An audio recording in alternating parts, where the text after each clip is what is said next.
So we're going to go into our third and final interpretation of Ephesians 6:10 through 20. We talked about originally the ethical interpretation, which is rooted in these internal virtues, and then the cosmic interpretation, which really highlights the transcendent spiritual conflict that we see here, but neither really explain why Paul uses this militaristic style imagery in his letter to the Ephesians.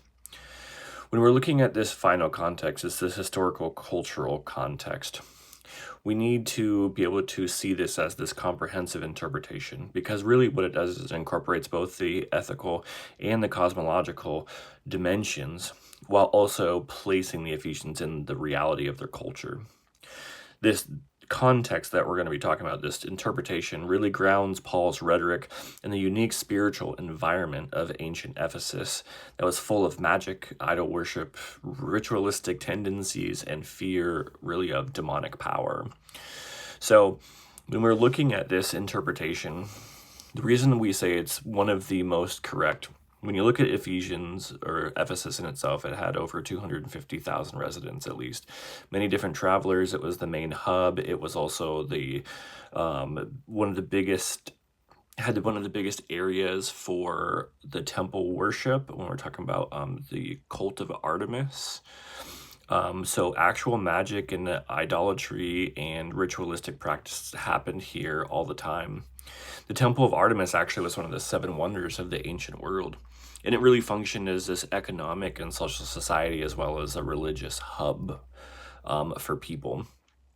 So this temple also sat right on top, so it was like essential to their culture at that time, and many people made money off of it.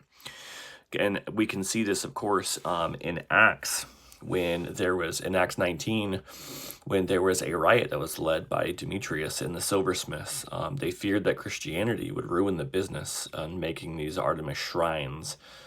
So when we're really looking at what it has done, what it does is it more accurately depicts Paul's imagery.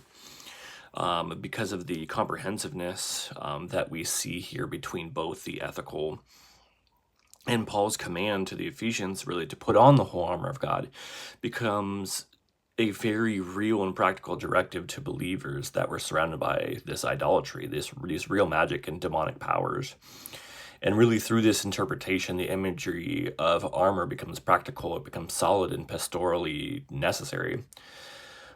And also based on this argument, that we have laid out between these, we can see that this interpretation, above all others, most accurately reflects Paul's intent here in this chapter.